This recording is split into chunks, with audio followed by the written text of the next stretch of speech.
बच्चों, आज हम हिंदी मीडियम कक्षा 10वीं का गद्य खंड से पाठ 1 पढ़ेंगे। पाठ 1 है मैं और मेरा देश। मैं मतलब आप और मेरा देश मतलब हमारा देश। हमारा देश क्या है? भारत देश। हम भारत देश के वासी हैं, ठीक है। इसके लेखक हैं कन्हैयालाल मिश्र प्रभाकर। कन्हैयालाल मिश्र प्रभाकर लेखक और कवि में क्या अंतर है? मैंने पहले भी बताया बच्चों कि पद्य खंड के जो होते हैं कवि कहलाते हैं और गद्य खंड के लेखक कहलाते हैं। तो कन्हैयालाल मिश्र प्रभाकर जी ने, देखते हैं ये जो कृति रची है ये किस चीज की है। प्रस्तुत निबंध में व्यक्ति के जीवन विकास में घर, नगर, समाज की भूमिका का उल्लेख करते हुए देश के प्रति उसके कर्तव्य बोध को उजागर करने के सार्थक सूत्र प्रदान किए हैं। अब आप लोग जो देश के लिए करते हैं कार्य, उसको यहाँ पर एक निबंध के तौर पर यहाँ पर वर्णित किया गया है कन्हैयालाल मिश्र प्रभाकर द्वारा। देखते हैं आप लोग देश के लिए और इस निबंध के द्वारा हम क्या समझा रहे हैं देशवासियों को। देश की स्वतंत्रता को मूल्यवान माना है। व्यक्ति और देश के अंतर संबंधों को व्याख्यायित करते हुए निबंधकार ने देश के गौरव और सम्मान की प्रतिष्ठा के लिए प्रत्येक व्यक्ति की देश निष्ठा को रेखांकित किया है। अब हमको सभी को मालूम है देश की स्वतंत्रता अमूल्य है, इसका कोई मूल्य नहीं है। देश की स्वतंत्रता को प्राप्त करने के लिए हमारे देशवासियों अर्थात क्रांतिकारी और जो स्वतंत्रता संग्रामी थे, हमारे सेनानी थे, उन्होंने कितने संघर्ष किए, कितने बलिदान दिए, उसको यहाँ पर बताया गया है। अनेक उदाहरणों के माध्यम से इस तथ्य को प्रतिपादित किया है कि व्यक्ति जिस प्रकार अपने सम्मान और अपने लोगों के प्रति चिंतित रहता है, वैसा ही चिंता उसे अपने देश के प्रति भी रखना चाहिए। यदि देश के प्रति हम अपनी स्वतंत्रता के लिए, अपने निज हित के लिए जिस प्रकार चिंतित रहते हैं, उसी प्रकार यदि हम देश के लिए भी चिंतित रहेंगे तो क्या होगा? जिस प्रकार हम अपनी सेफ्टी के लिए, हम अपने कल्याण के लिए कार्य करते हैं, देश के लिए करेंगे तो हमारा देश कितनी आगे जाएगा, आप इसका अंदाजा लगा सकते हैं।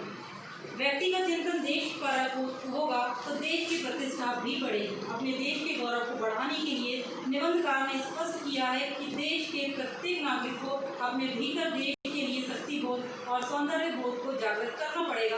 व्यक्ति कमजोर पड़ता है तो देश कमजोर पड़ता है, क्योंकि व्यक्ति से एक व्यक्ति, दो व्यक्ति और व्यक्तियों से समाज बनता है, समाज से देश बनता है ना। देश के लिए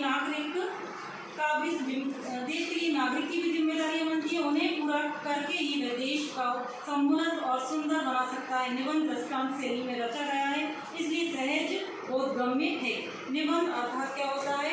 हम किसी टॉपिक पर उसके सारे पहलुओं को उसका वर्णन करते हैं, उसे निबंध कहते हैं। यहाँ पर लेखक ने बताया है आप और आपके देश के लिए आप क्या करते हैं, क्या सोचते हैं, उसका यहाँ वर्णन किया गया है।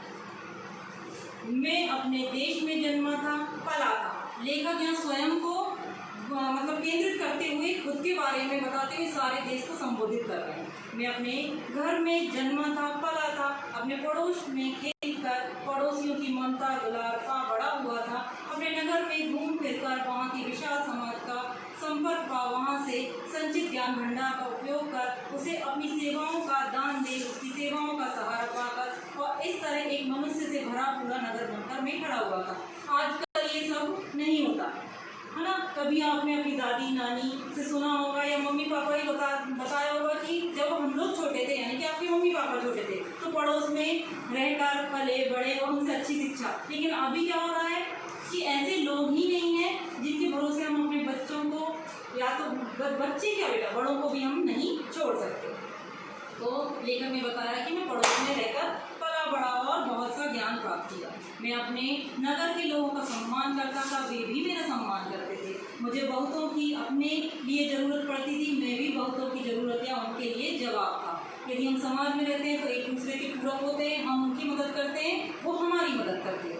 इस तरह मैं समझ रहा था कि मैं अपने में अब पूरा हो गया हूँ, पूरा कर गया हूँ, पूरा मनुष्य हो गया हूँ। अब मनुष्य की योनि यदि हमने प्राप्त की है तो हमको समाज में रहना है, और समाज में रहना है तो एक दूसरे की सहायता हमें करनी ही होगी। एक दिन आनंद की इस दीवार में दरार पड़ गई, यानी कि कुछ ऐसी घटना घटी होगी कि उसके आनंद में एक दरार पड़ गई, और तब मुझे सोचना पड़ा कि अपने घर, अपने पड़ोस, अपने नगर की सीमाओं में ममता, सहारा, ज्ञान और आनंद के उपहार पाकर भी मेरी स्थिति एकदम हीन है।